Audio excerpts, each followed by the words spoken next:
दिनै बेंटल ओनसोलनि अन्थाइबारि गेलेग्रा फोथाराव अन्थाइबारि माया क्लाबनि नाजानायाव मुंख्लं जाब्रां दैमारिनि मुङै फुटबल खेला बादायलायनायनि जोबथा गेलेनायमोन आरो बे जोबथा गेलेनायाव दिनै अन्थाइ टीमा देरहाबाय टाइब्रेकारनि गेजेरजों आसलते दिनै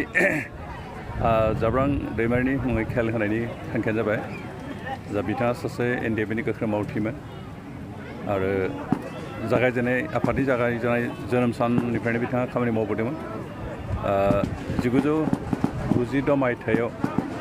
बिथाङा बे ओनसोलावनो भर्ति नालियाव इन्डियान आर्मिनि मध्य प्रदेश सीआरपी फर्सजों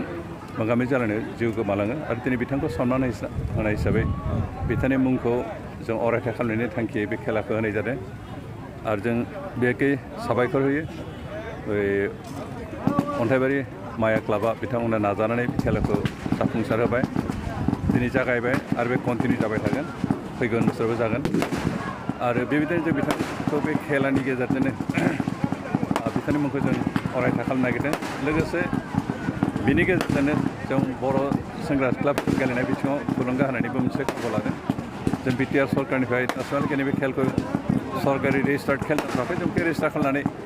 जेसेबां हायो बिटिसि सरकारनिफ्राय बे खेलखौ अरायबो फोथांना लाखिनो बेखौ नाजाबाय थागोन जों आसा खालामदों ओनसोलनि गासै रायजो राजाफ्रा बे खेला होनायखौ मोजां मोनदों आरो दिनै जिखिनि गेलेग्राफोर खेल होग्राफोर आरो नायग्राफोर बिथांमोननि जि गोसो गुदुं माबाखौ नुदों बेखौ नुनानै जोबोद खुसि मोनदों आरो आसा खालामदों फैगौ समफ्राव बिथांनि मुङै जि खेला होगोन बेयाव गासैबो बाहागो लागोन गासैबो थुलुंगा होगोन गासैबो हेफाजाब होगोन मानोना दिनै गेलेनायनि गेजेरजों सुबुंफ्रा साकरि मावालासेनो थांना थानायनि बेबस्था मोनदों आरो बेखौ जों बेबायदि गेलेनाय होनायनि गेजेरजों जोंनि सेंग्रा सिख्लाफोरखौ जोंनि उन जोलैफोरखौ थुलुंगा होनानै गेलेनाय बिथिङाव बारासिन गोसो होना दावगालांनो थाखाय जों बेबायदि मोनसे खाबु होनांगौ आरो बे खाबु होनायनि मोनसे दिनैनि बे खेल होनायाबो मोनसे बाहागो जों आसा खालामदों जे फैगौ समफ्राव बेबायदि खेल मोजां जालांगोन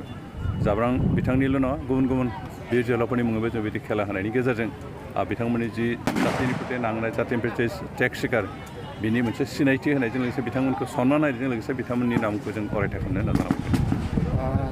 सार बेहाय जि जाब्रांनि मुङैहाय जोलुर बादायलायनाय होनाय समावहाय दाख्लै 14 अक्ट'खालि मोनसे जाब्रबथाय जाथाय जानानै थांबाय दा बेखौ नोंथांमोना बिनि सायावहाय माबाफोर दाखालि 14 अक्ट'खालि जि दुखुनांथाव जाथाय जालांबाय बे खेला जाबाय थानाय समावनो सारअन्थाइनि गेजेरजों साथाम मानसि जिउ गोमालांबाय बेयो जोंनि थाखाय दुखुनांथाव दिनै इतिमध्य बिटिसि सरकारनिफ्राय बे रादाबखौ मोनबाय बिथांमोननि क्षतिपुरन हिसाबै जों बेबस्था लागोन आरो लोगोसे बिथांमोननि न'खरनि जायफोर थालांबाय बिथांमोना जाहाथे थांना थानो हायो बेनि थाखाय जों सरकारनि तरफनिफ्राय जेसेबां हायो खाबु होनो नाजागोन हेफाजाब होनो नाजागोन